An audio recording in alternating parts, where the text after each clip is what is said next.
हाँ dear students, इस lecture में अपन देखेंगे स्पर्मेटोजेनेसिस की प्रोसेस कैसे संपादित होती है।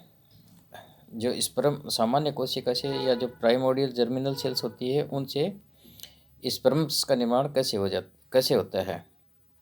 इस पूरी प्रोसेस को अपन दो भागों में डिवाइड कर सकते हैं। एक तो फॉर्मेशन ऑफ स्पर्मेटिड और दूसरा स्पर्मियोजेनेसिस, यानी स्पर्मेटिड बनने की क्रिया तक की क्रिया को अपन एक उसके अंदर पढ़ेंगे और दूसरा इसके अंदर जो इसका आकार बदलता है, जो एक मोटाइल स्ट्रक्चर के अंदर बदलता है, उसको अपन स्पर्मियोजेनेसिस या स्पर्मियो टेलियोजेनेसिस कहते हैं। उसको अलग उसके अंदर पढ़ेंगे अपन। तो सबसे पहले अपन ये जो स्पर्मेटिड है इसका निर्माण कैसे होता है ये अपन देख लेते हैं। The cell of germinal epithelium which produce the spermatozoa are called primordial germinal cell.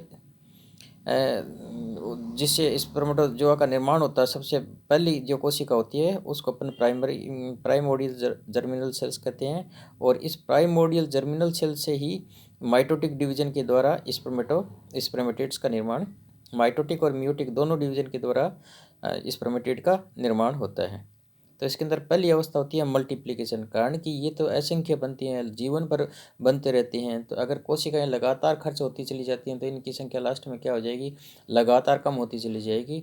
इसलिए ये संख्या बनाए रखने के लिए इनके अंदर मल्टीप्लिकेशन लगातार चलता रहता है। तो पहली जो फेज है उसको अपन कहते हैं मल्टीप्लिकेशन फेज। इसके अंदर अनडिफ्रेंशिएटेड जर्मिनल सेल या प्राइमोर्डियल जर्मिनल सेल्स होती हैं, वो आकार के अंदर बड़ी होती हैं और संख्या के अंदर कम रहती हैं। It divides by repeated mitotic division. इन कोशिकाओं के अंदर लगातार जो प्राइमोर्डियल जर्मिनल सेल्स होती हैं इनके अंदर लगातार माइटोटिक या समसूत्री विभाजन होता रहता है और कोशिकाओं की संख्या बढ़ती रहती है।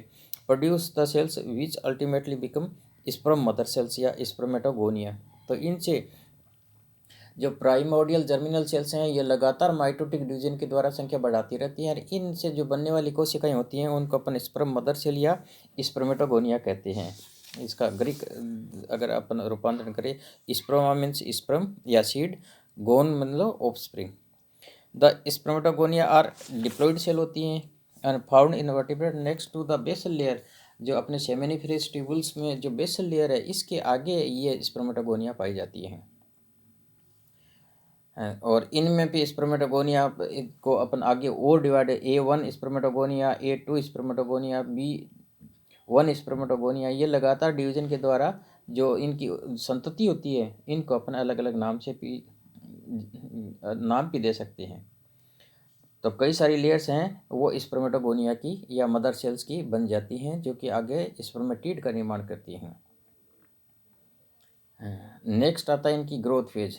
तो जो कोशिका स्पर्मेटिड के अंदर बदलती है उसके अंदर अब ग्रोथ फेज शुरू हो जाती है। After the last spermatogonial division the nature of cell change.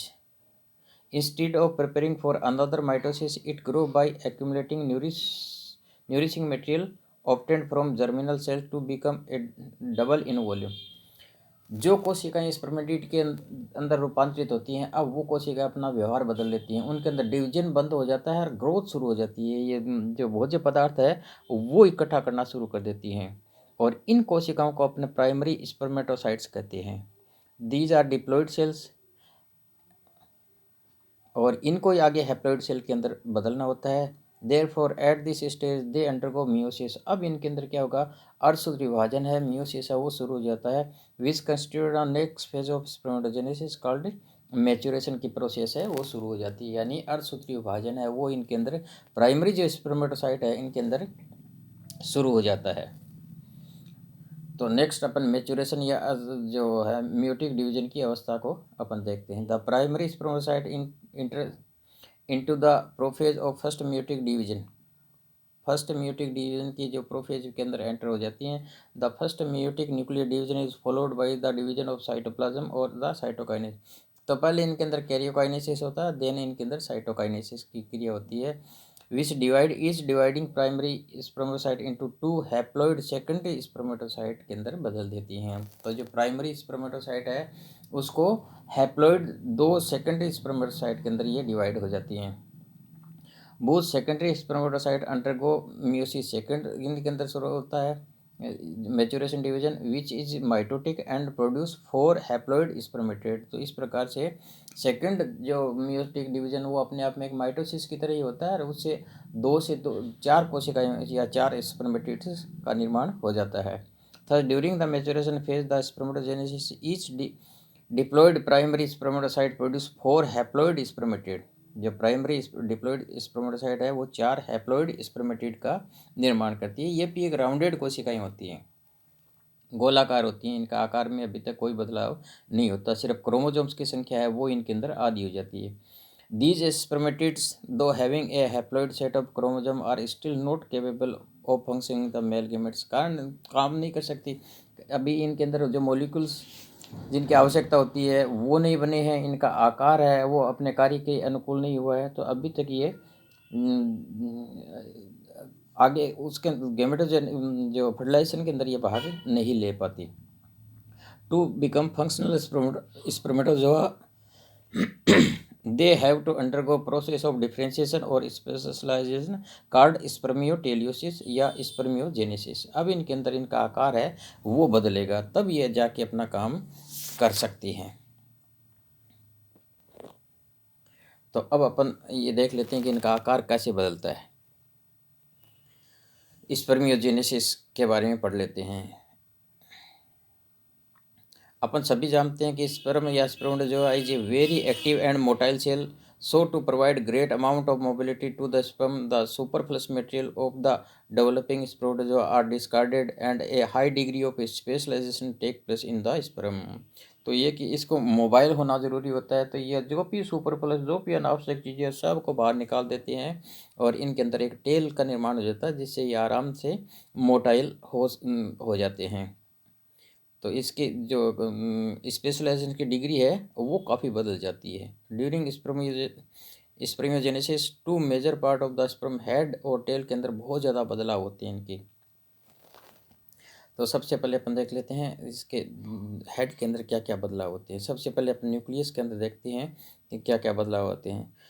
In going from spermatid to spermatozoon the nucleus lose it entire fluid content, all its RNA, nucleolus and most of the protein. सब कुछ निकाल देता है ये अपने RNA, nucleolus, जो fluid proteins इसके अंदर होती हैं सब निकाल दी जाती है हेड न्यूक्लियस में से।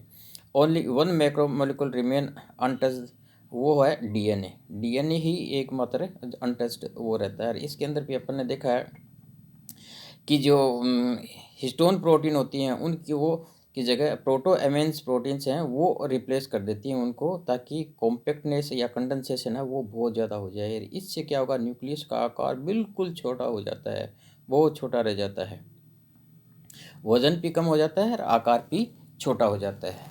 और सेकंड पार्ट इसका एक्रोसोम का फॉर्मेशन है, एक्रोसोम का निर्माण। तो एक्रोसोम आपने देखा है कि ये गोल्गी कॉम्प्लेक्स से बनता है। शुरू के अंदर छोटे छोटे मॉलिक्यूल, ये जो इसके गोल्गी कॉम्प्लेक्स से छोटे छोटे ग्रेन्यूल्स हैं वो वैक्यूल्स हैं वो अलग होती रहती हैं और ये वैक्यूल्स अलग होकर प्रो एक्रोसोमल ग्रेन्यूल्स का निर्माण करती हैं। और ये जो प्रो एक्रोसोमल ग्रेन्यूल्स जब पर्याप्त आकार ग्रहण कर लेता है तो ये आके न्यूक्लियस के सिर के ऊपर सेट हो जाता है और वहाँ बढ़ता बढ़ता एक्रोसोम के अंदर बदल जाता है। इसके अंदर लाइटिक एंजाइम भरे रहते हैं। और थर्ड पार्ट है इसका फॉर्मेशन ऑफ टेल। टेल का अपन ने पढ़ा है कि इसका जो डिस्टल सेंट्रियोल है उससे माइक्रोट्यूबल्स लगातार निकलती रहती हैं। 9+2 के अरेंजमेंट के अंदर 9 बाहर पेरीफेरी की तरफ अल्फा फाइबर और 2 अल्फा फाइबर और 2 बीच में बीटा फाइबर्स होते हैं। ये एक्सेल फिलामेंट है वो लगातार बढ़ता चला जाता है। The centrosome of a spermatid after the second meiotic division consist of 2 centriole which have structure of 2 cylindrical bodies, cylindrical होती हैं, lying at right angle to each other. During early stage of spermiogenesis 2 centriole move to the position just behind the sperm nucleus, दोनों nucleus के पीछे आ जाती हैं centriole. A depression is formed in the posterior surface of the nucleus and one of the centriole is placed in the depression with its axis approximately at right angle to the main axis of the spermatozoon।